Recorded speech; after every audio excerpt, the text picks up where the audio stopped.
This is coffee number 5. I'm your host, Lara Schmoisman. Hello, and welcome back to coffee number 5. Whenever you listen to a podcast, for example, the one you're listening right now, do you ever stop to wonder what's going on behind scenes? How do you produce one, and how much preparation is needed in order to rock the podcast world? Today is your lucky day. You're getting all those answers. We are joined by Christine O'Donnell. She's an Emmy-nominated TV journalist and podcast coach who covered national and local news. Basically, Christine coaches solopreneurs how to develop, launch, and grow their own podcasts to make an impact. I'm so excited that you're here, Christine. Let's talk some podcast. Thank you for having me. Well, you are my podcast expert, so I always go to you with questions, and I want to ask you a question. Can anyone do podcast? Yeah, anybody can do a podcast. There is a but. Yes, I was waiting for that. Anybody can podcast, but if you want your podcast to really connect with people, you should work to have a strategy behind your podcast. And oh, goody. I love strategies, and you know that. So let's... Yes. Understanding why you're podcasting too, because it can get difficult. There's like some emotional stuff that's sometimes tied into podcasting. So yeah, just knowing your why will help you keep moving forward, even when it gets difficult. Okay, so I hear so many people that they come to me all the time, and I'm sure that happens to you too. Like, oh, I want to have my podcast. I always thought about doing a podcast. Where do I start? And my question is, what do you want to podcast about? Yes, and why? Why? Exactly. Why do you want a podcast? Why do you want to podcast, Christine? I want a podcast, and I have a podcast. It's called Podcast Coaching with Christine, because I feel like there are so many people out there who have amazing stories and really powerful, impactful messages that will resonate with other people in a way that will change their lives for the better. And with my skills as a TV broadcaster, I was a journalist for over a decade on the national and local stage in top markets across the country. And so I kind of learned over the past few years that I was uniquely qualified to help people with their podcasting goals, and started doing it. And then I was like, why not just share some of these techniques and success stories with more people so more people can do it? I'm podcasting because I want more people to podcast. I want more women's voices out there on the airways, encouraging women to own their power. I love that. And also I want this all new generation. I was looking at some stats today, and there's this whole new generation of people that they're starting to really get into podcasts. Actually, my son, who's 16 years old, just launched his own podcast. I'm really proud of him. But what I'm the most proud is that he listens. He listens to whoever is speaking to, he answers questions, and he let the other person speak. And I think that that's a quality that a lot of people get so in a rush to talk over the other person. You know, I have gone to hosting classes, right? Because being a TV news reporter in markets that weren't Los Angeles, I worked in Los Angeles for a while. And while I was working in LA, they really wanted the journalists to talk more about themselves and to put themselves in the story. And that made me super uncomfortable. I was just like, I'm not a broadcaster. I'm not in the news business to be part of the story. I'm here to tell other people's stories. And that's really where I feel most comfortable, is telling other people's stories and helping people tell their stories. But I had to learn to kind of figure out how to put myself out there a little bit more. So I started taking hosting classes. And I would say that was one of the mistakes a lot of people made, was they felt like they had to keep talking, where if you really want to be an amazing host, especially if you're on camera and you've got co-hosts, is you have to listen to your co-host, and you want to make your co-host shine. The more you Absolutely. The person you're interviewing, or the person who you're collaborating with, or wherever it is, if you're co-hosting, the more you help and support them, the better of an interviewer and a host you're going to be. So I agree 100% with you, but also this is something that I see a lot, that I'm so glad that you mentioned this and you took that class, because it's really important to put part of your personality also into the interview. As a host, you learn how to value that, because otherwise it could be anyone's interview and not yours. Yeah, you do. That was one of the hardest things for me, like figuring out how to incorporate myself a little bit. And I like to call it my isms or my ness, where you just put a little bit of your own personality. And this really should just come naturally to so many people, but it can feel so uncomfortable when you're in front of the camera to really sink into who you are. Yeah, well, I think first it's going to accept who you are and be comfortable with your own skin. But after that is, I think, like I always tell my clients, how many doctors are out there? How many hairdressers are out there? There are so many. The only difference between you and the other one is that that's you. Mm-hmm. So you need to bring that up. Yeah, you do. Got to be you. That's how you stand out from the crowd. In front of the mic, yep. As nobody else can be you. You can sell the same product as someone else, but as long as you're you and they're them, yes, it's still going to be a little bit different because of the personalities of the people behind it. So that's all right. You said, okay, taking that class was difficult for you. Oh, for sure. Mm-hmm. What about the pre-production? That sometimes is something like, where do you start? For me, it's like when I write, it's like, okay, you start from a white canvas and you need to plan. Something is going to be different because you want in each episode to bring something else. And I know that your episodes are super well produced and that you have a whole planning process. And this is what you coach too. So, and also you're launching your own coaching course that we're going to talk about that in a minute. But where do you start? Because to make each episode different than the one before.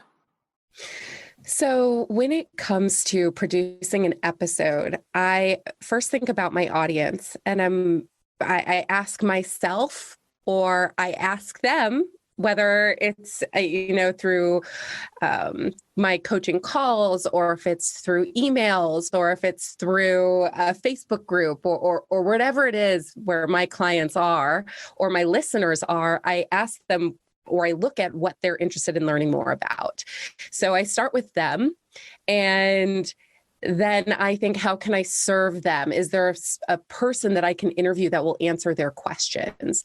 Is there something that I know that I can share with them in a single person episode that will help them?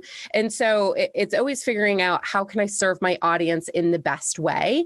And if I'm going to be interviewing someone, making sure I know about that person enough so I can ask really interesting questions, and also questions that maybe they haven't been asked before. Perhaps they've been interviewed on other podcasts. I can listen to those podcast episodes, and maybe I'll even get ideas of something I heard that the podcaster, the host, didn't ask. And I was like, oh, I want to know that. So kind of doing research on the person who I'm interviewing, asking my audience what they're interested in, or researching what they're interested in, and then putting that together in a show format, a package, and then letting it kind of go out the window, because I don't want to be completely scripted when I'm in front of the microphone. I want to still sound like me and like a human. So then I kind of, just jump out of the plane and go for it. Of course. And what's your thought about putting your guest on the spot? Oh, I love it. Put your guest on the spot. I would get to know them. I would put that on the spot, like questions towards like the middle or end of your interview. And this is how I worked as a journalist as well. No matter who I was interviewing, you always start with those softer questions that people feel more comfortable answering.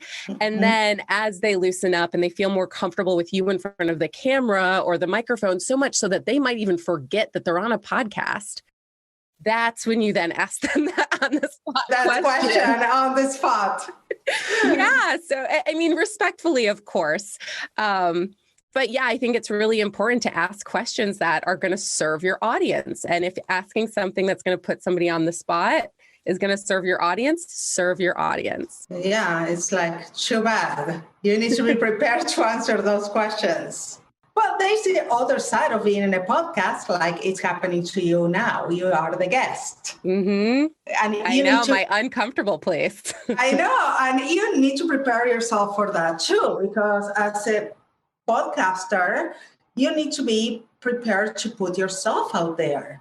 And to put not only to your picture, your voice, also to share your thoughts. Yep. And got to dig into the brain. And now I'm gonna ask you something that I always talk to each one of my clients, which I know that you know this. Is like you are a journalist in front of a camera, huge audiences. You also have your personal life. You're a mom. You're a wife. How much of your personal life you really share with your audience? So I would say this depends on who you are. So for me, it's going to be different from someone else. So I wouldn't say that everyone has to overshare and put too much of their personal life out there. If you're going to put something out there on social media or on the internet, make sure it's something that serves you and maybe serves your big picture, your goal, understanding your why once again. So for me, I share stuff that I think will connect to my audience and will empower other women to put themselves out there and really own who they are. So you're probably going to see things on my social media that, are not always beautiful, right? Like I don't use filters on every single picture. I talk about things that are uncomfortable and weird and maybe even gross about being a mom. I talk about how hard it can be to try and run your own business and be a mom and try and figure things out. And I'm just really real about it. Yeah. Whoever reads my newsletters and listen to my podcast can know everything about being uncomfortable. And even my last newsletter, at the time that we're recording this, was about moving to this house and realized that I was in the bathroom and I had glass doors when my son passes and saying, "Hi, Mom." Yeah, well, that's not even that bad because I still take showers with my son. Well, your son is little. My sons are teenagers. My son is 2. Yeah, well, mine are 14 and 16. Not the same. No, not exactly. But when does that change? I'm not quite sure. Like when I was wondering that the other day because I have a newborn, as you know, and Asher keeps asking to nurse because I nurse her. And I think it's just, a jealousy thing with the tension. I'm going to tell you something. There is some point in their life that they stop being cute. And in that point that they try to keep doing things that they were cute, but now they're not cute anymore, that's when it changed. Yep. Well, okay, cool. Okay, as soon as it's not cute, I'll be like, yeah, sure. It's way before the acne hits. Okay, got it. Well, any day now. Yeah. Okay, so what was the hardest? I always love stories. What was your hardest experience with motherhood and work and combining both? I remember that I had to do a very difficult interview. I think it was for entertainment back then, and to a musician, and I just had to go, and I was still breastfeeding. and my kids would not take the bottle. So I had to take the baby with me. That thing was so awkward to do an interview with the baby on my lap. One of the hardest things, I have found, thankfully, in these past few months, because, I had a new baby during the pandemic and was pregnant, for most of the pandemic. So thankfully, a lot of people have been understanding when I'm nursing right before I do a podcast interview, or if I have to reschedule a podcast interview last minute because my baby is screaming and crying. There was one interview I had scheduled and my husband was supposed to watch the baby. I mean, this was 3 days after I had Ava. And I didn't cancel the podcast. Yeah, actually, because we go right back to work. I did that too. Yeah, no big deal. And then and my husband was supposed to take her, and he forgot, and we were at our neighbors. They were the only other people we were seeing in quarantine, and he was swimming with my son, and they were supposed to have come back to the house, but he had gone swimming, wasn't looking at his phone, and so I was texting him like, "Where are you?" And he didn't come. So I ended up taking the meeting with her, and she just was so upset and she was crying, and I was so embarrassed because I was so excited for this podcast guest and I wanted to be really respectful of him and his time. And I just couldn't believe that I didn't reschedule earlier, and that maybe I should have put myself in check and been like, Christine, really, you can reschedule this interview. It's not the end of the world. Your business isn't going to make it or break it on this one interview. It's okay. Why are you pushing yourself so hard? And because you want to show to the world that you can do it. I don't know. I think I just kind of am constantly thinking and churning. And if I'm not doing, then I feel like I'm missing something. And so, but then I try to remember to apply that to my life as a mom as well. And so there are times where I feel insanely guilty because I'm thinking about things I feel like I should be doing with my business when I should be spending time just focused on my kids. And so that's the story of my life. There's just this weird, unbalanced way of living, and me, working through it. And thankfully I did end up rescheduling with him, but there is a really funny recording of him and I just kind of riffing. I'm a second away from crying and the baby's crying and he's just trying to support me. And I have that video and audio recording somewhere because I actually think I incorporated it into my episode with him as a blooper at the very end, just to be like, hey, this happened to me. It could happen to you too. And just don't let it get you down. You can reschedule an interview. It's not the worst. Talking about this can happen to you. Mm-hmm. You created a program for anyone who wants to have a podcast happen. Mm-hmm. Yes. So if you are somebody who in the back of your mind, you've been like, I want a podcast. I have this idea and I think that it can really go somewhere, but you've been waiting to pull the trigger. This podcast course, it's called Podcasting with Impact, will help you through that process. I guide you through figuring out what your special topics should be, what your podcast should be about, how to survey your audience, and then how to structure your show, your episodes, whether you want to do a seasonal podcast or an ongoing podcast, what kind of guests you want to do, how to write outreach emails, what kind of tech you should have, how to edit, all that jazz. So we dive into all of that. And we go even a little bit further to talk about interviewing techniques and how to really be bold in front of the microphone and how to take ownership and of yourself and of your brand and your business so that you can be impactful and effective when you're in front of the mic. That's amazing. And we'll put information in the chapter notes and episode notes. I do so many things, chapter, episodes, like who knows anymore. Anyway, I have one more question, because a lot of people think that there is a lot of money in podcasting and there is a lot of sponsorship in podcasting. Mm-hmm. So there is money to be had in podcasting. Podcasting is growing super fast. there is room for you to grow and be a part of it and also make money. And when it comes to being that person who's going to get sponsors, yes, there are ways to do that, but I wouldn't recommend that being the reason you start your podcast. And that may be a long time goal. You'll be able to monetize a lot more quickly with your own product, your own service, perhaps some affiliate relationships that you have with friends of yours who are selling things, and you might make a percentage of what your friends are selling. So there are a number of different ways that you can make money with your podcast, but podcasts are not going away. They're projected to continue to keep growing into 2023 at a really fast rate. So I would keep that in mind. Audio is a really powerful medium. Netflix now is thinking about getting into audio in a powerful way. So there's room for you.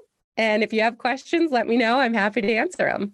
Yeah, well, thank you so much, Christine. And thank you for being there, because so many people have a lot of things to say and they don't know how to get to it. So please follow Christine and her incredible podcast too, and you get a lot of information from her. So she is it whenever you're talking about podcast. Thank you, Lara. I appreciate that. Okay, thank you again to all of you for having coffee with us, and I'll see you next week. It was so good to have you here today. See you next time. Catch you on the flip side. Ciao, ciao.